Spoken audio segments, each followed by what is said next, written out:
Hi, I'm Jennet Ingle, the 5-Minute Reedmaker. If you're watching this on YouTube, would you go ahead and click subscribe for me, or even maybe notify?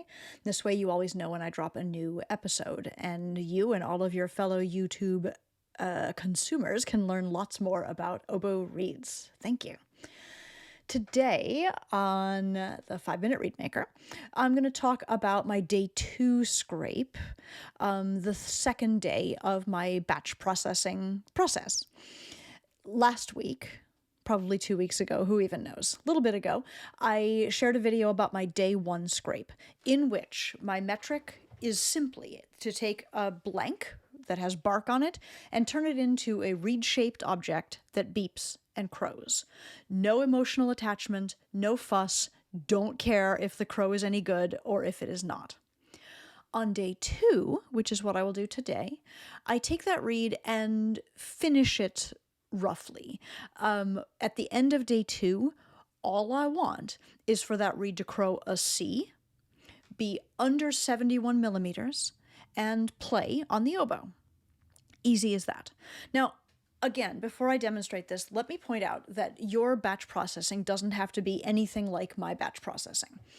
I do think that by batching reeds, by being able to say, okay, I'm going to sit down and I'm going to make these 6 reeds all go from day 1 to day 2. It takes some of the emotion out, which is really helpful. I think that by having specific places where you are supposed to stop, it allows your reed making process to be a finite process rather than one where you sit down and work for an indefinite amount of time until you have a good read finally. I don't have time for that, and I don't have the sort of emotional energy for that. Instead, I sit down and take 6 reads or 10 reads or 20 reads from day 1 to day 2, spending no more than a couple of minutes on each one, which enables me to just keep the job moving forward and to be able to stop and move on with my life after a certain amount of time. I do think that reeds do well when they're created over time. And so I am sharing the framework that I use for my own reed making, the framework that I teach, but I am not being prescriptive with you in terms of what your stages of reed making need to look like. I'm just showing you what I do. So I hope this is helpful. Without further ado, the day 2 scrape.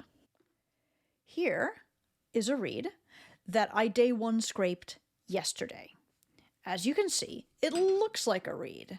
It probably measures 70, solidly 71 and a little bit of change here. I expect that although it definitely beeped and crowed yesterday, it will feel heavier and more open today, because this is what cane does when you let it sit overnight. So yes, it beeps, but it takes some energy. It feels really open in my mouth, and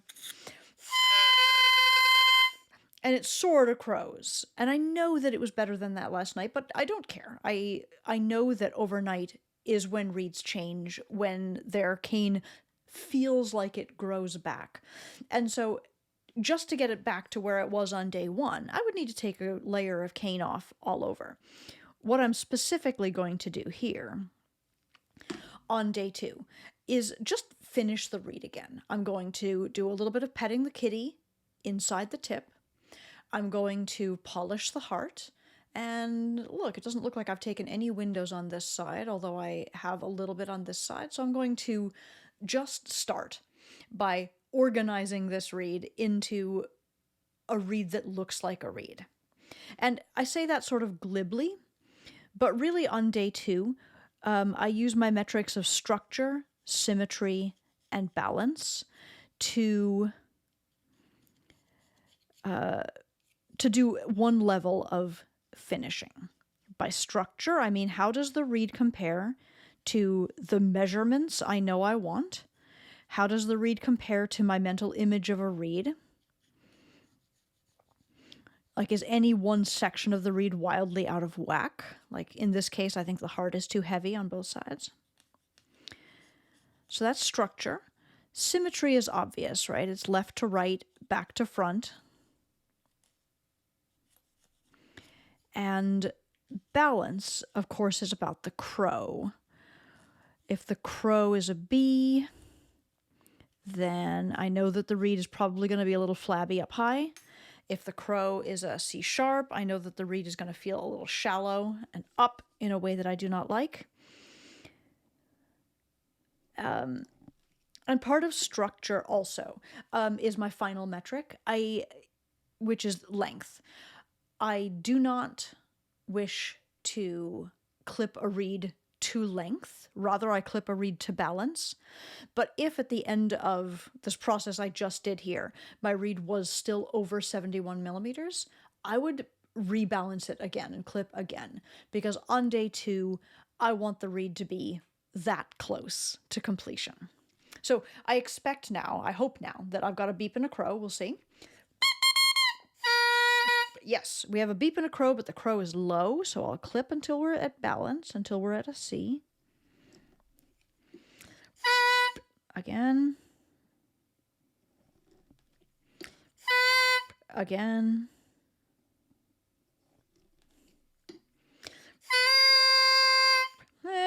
One more.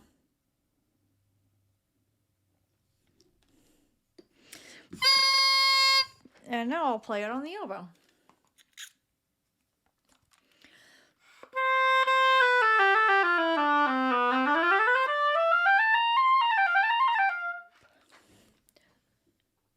Day 2, my reed has to be less than 71 millimeters.